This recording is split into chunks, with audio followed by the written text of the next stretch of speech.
Olá pessoal, tudo bem? Nós estamos no nosso vídeo, nossa série sobre teologia, aprendendo um pouquinho mais sobre a teologia sistemática e as principais doutrinas da Palavra de Deus. Espero de alguma maneira contribuir no seu crescimento espiritual, que você cresça e floresça no Senhor, ok? Então pegue o seu papel, sua caneta, se possível for, veja, reveja esse vídeo, escute, aprenda, faça anotações, para que você possa crescer nas coisas de Deus e principalmente nessa temática tão importante que é a teologia. Lembrando que a teologia logia, vem da palavra logia, estudo, ciência, entendimento, compreensão, metodologia de aprendizado, e também teos, que é Deus, ou seja, o estudo, a ciência, a compreensão, a reflexão acerca de Deus, ok? E nós estamos falando sobre a importância da palavra de Deus. Nos vídeos anteriores falamos sobre o que torna a Bíblia um livro tão singular, tão exclusivo, tão especial, tão maravilhoso, o livro dos livros.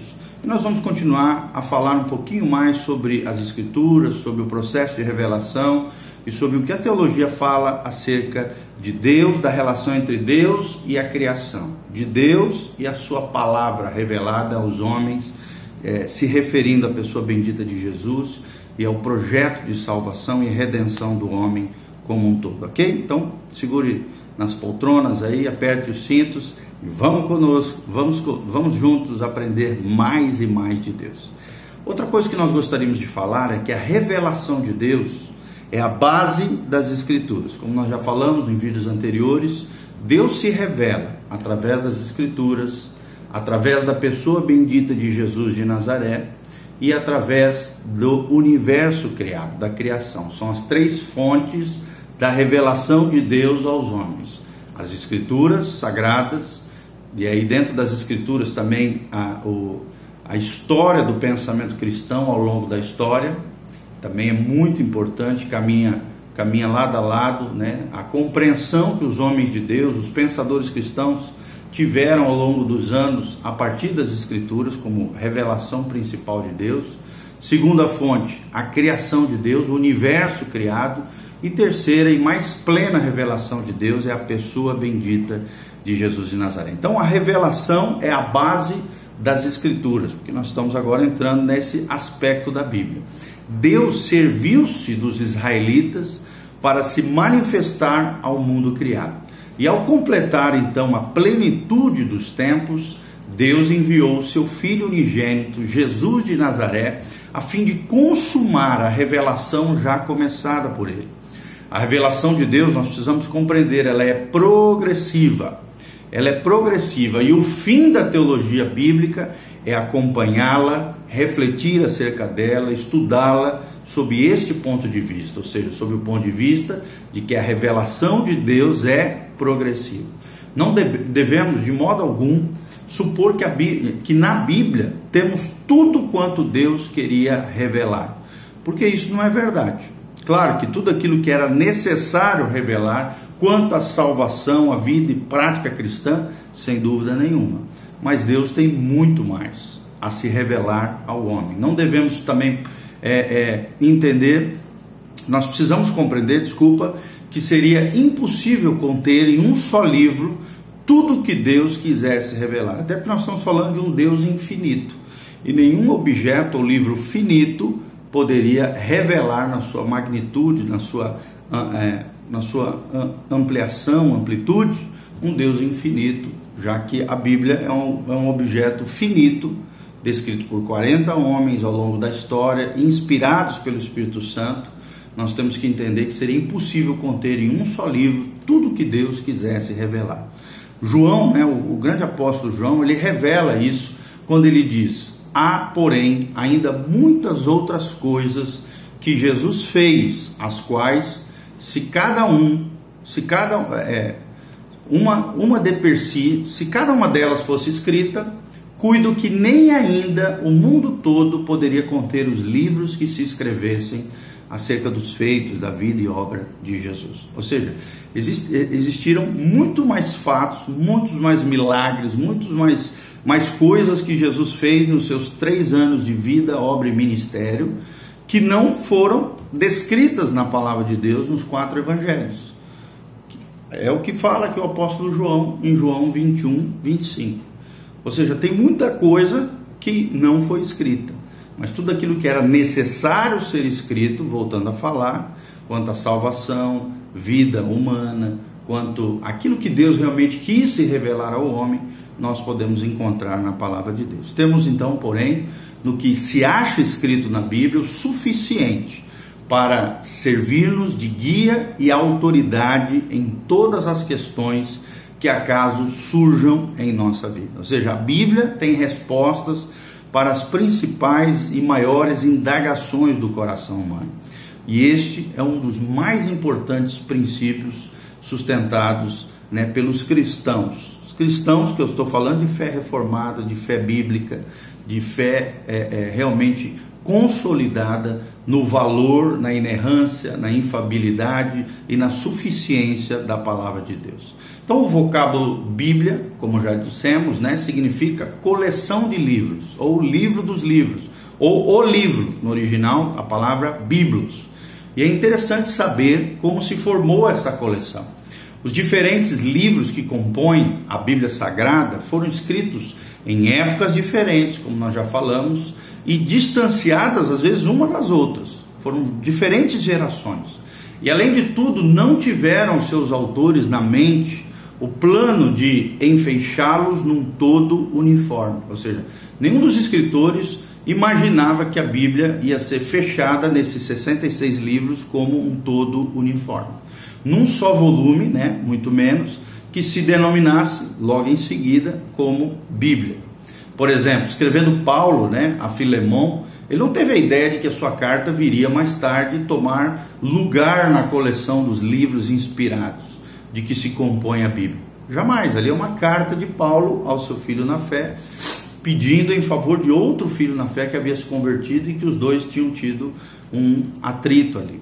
Então, da mesma maneira, muitos escritores não tiveram esse intuito quando compuseram seus livros ou epístolas. Essa formação foi feita através do cânon bíblico, ou seja, os livros considerados inspirados, o índice dos livros considerados inspirados foram fechados através dos patriarcas da igreja em conselhos apostólicos, ok?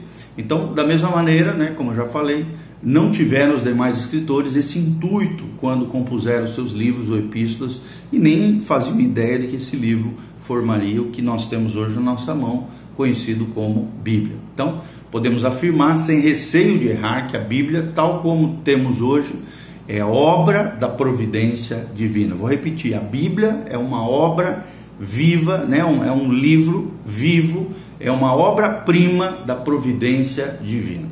Também podemos dizer que, de certa maneira, cada livro conquistou o seu próprio lugar na Bíblia.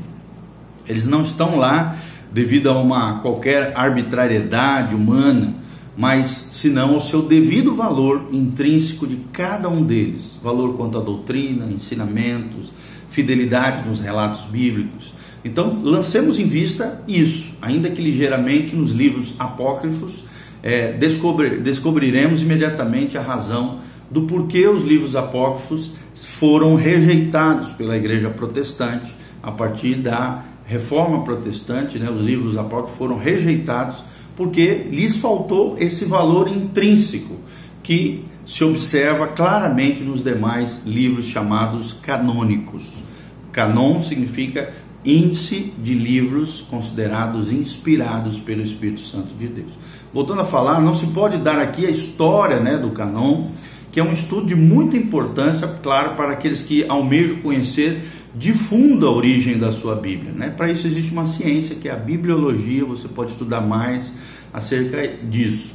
Mas é importante saber que os livros de que se compõe a Bíblia, lá se acham por duas razões. Quais são as duas razões fundamentais do porquê existem esse canon bíblico protestante, que é o índice de livros considerados inspirados por Deus? Primeiro, devido à providência divina, a maneira como foram conservadas, preservadas esses livros ao longo da história humana, ao longo do tempo. Segundo, pelo valor intrínseco de cada um deles, o valor interno, a qualidade dos textos, né? A objetividade, a unicidade, a unidade do texto bíblico com relação a isso, escolhidos pelos patriarcas, pelos primeiros cristãos ao longo da história da igreja. Então não há dúvida de que a Bíblia é a palavra de Deus, divinamente inspirada e dada por Deus aos homens. Apesar de muitos distanciados, né, os livros bíblicos, cronologicamente falando, seus livros, os livros da Bíblia, constituem um todo harmonioso. Nós percebemos uma unidade perfeita, providencial de Deus, uma harmonia entre eles. Há sim entre eles a melhor unidade de assunto, de espírito, de intuito e de tratamento. Nenhum ensino de um livro anterior é negado pelos posteriores. E o que se nota é essa progressão da revelação de Deus aos homens. Jamais uma negação. Até aquilo que parece ser uma contradição, na verdade, se você estudar profundamente, você vai ver que ao longo da Bíblia é uma complementação, uma ampliação dessa revelação progressiva de Deus. Jamais uma negação. Então podemos comparar a Bíblia a uma catedral em cuja construção se gastaram séculos. Por exemplo, na de Milão, por exemplo, consumiram-se 400 anos. A de Notre Dame em Paris, quase 1000 anos para ser construída e se encontrar do jeito que nós encontramos hoje lá em Paris. Por exemplo, a de Milão, que demorou 400 anos, quando morreu Miguel Ângelo, um dos seus pintores, construtores ali, que levantaram a planta daquela catedral, sucederam-lhe na obra outros arquitetos que se levantaram e através das gerações iam sucessivamente fazendo parte daquilo que lhes competia, até completar-se a edificação da Catedral de Milão. Assim também foi com a Bíblia. Cada escritor sagrado contribuiu um tanto para essa maravilhosa coleção de livros a qual chamamos Bíblia. Então, quem não queira faltar à verdade de Deus, jamais poderá dizer que as Sagradas Escrituras são o produto do tempo em que foram compostas, porque os seus ensinamentos foram sempre muito mais elevados, quer por questões espirituais, morais, quer das épocas também que surgiram seus escritos. Então, do ponto de vista do meio da época, não se pode explicar a Bíblia. A única alternativa possível é admiti-la como sendo produto de uma vida divina entre os homens, uma relação entre o Criador e as suas criaturas, e no meio disso a inspiração do Espírito Santo de Deus. E somente esta é a origem real da palavra de Deus, da Bíblia Sagrada, pois até o meio em que hoje vivemos é muitíssimo mais atrasado, está muito aquém do padrão moral advogado pelos ensinamentos da Bíblia Sagrada. Nós vemos hoje, como o homem ao longo dos séculos, principalmente nos dias modernos, entre aspas, pós-modernos, o homem abandonou a Deus e o padrão moral advogado pelos ensinamentos da Bíblia foi colocado de lado. O homem, por estar longe de Deus, esse padrão elevado das Escrituras foi abandonado, colocado de lado, a não ser pela igreja verdadeira, a igreja dos verdadeiros cristãos lavados pelo sangue do Cordeiro e cheios do Espírito Santo de Deus. Então devemos notar que a pessoa que produziu a Bíblia é a mesma que criou a alma humana, ou seja, o próprio Deus, porque ela revela um conhecimento profundo da alma humana, e a alma humana, o espírito humano, o corpo humano, todas essas três dimensões da Bíblia, do ser humano, nós podemos encontrar na palavra de Deus. A Bíblia julga o homem, revela-lhe as suas culpas, as suas falhas, condena-lhe também nos seus atos e nos faz pensar e refletir acerca de Deus. É nela que encontra o homem aquilo que satisfaz as necessidades da sua alma, e ela é uma lâmpada para os nossos pés e luz para o nosso caminho, como diz o Salmo 119. Temos na Bíblia também a solução dos nossos problemas, a inspiração para empreendimentos ainda maiores para a glória de Deus, e também o caminho que nos conduz aos pés daquele que nos pode salvar. Então, concluindo tudo isso que nós estamos falando, Deus é nosso Pai, e a Bíblia, Ancila, ela é sua serva, ela revela o coração do Pai, o coração de Deus. Jesus é o Salvador, E a Bíblia, seu servo ou ministro, que nos leva aos pés de Jesus. O Espírito Santo é o nosso ensinador. E a Bíblia é o seu compêndio, né? O seu resumo objetivo, exatamente como disse o salmista: a palavra do Senhor é uma lâmpada para os meus pés e uma luz para os meus caminhos. Ok? Espero de alguma maneira ter contribuído no seu crescimento espiritual. Faça as suas anotações, escreva nos comentários qualquer indagação, pergunta, que se nós soubermos falar, nós vamos responder com a maior alegria do mundo. Compartilhe com outras pessoas esse vídeo, que Deus te abençoe. Lembre-se, seja fiel à palavra de Deus. Mergulhe nas Escrituras diariamente. Conheça mais de Deus. Reflita acerca de Deus através das Escrituras, e que Deus te abençoe em nome de Jesus. Amém e amém. Siga-nos nas redes sociais, @PRGil, nosso Instagram, e o facebook.com/pastor.gio, pastor.gil. Amém? Tchau.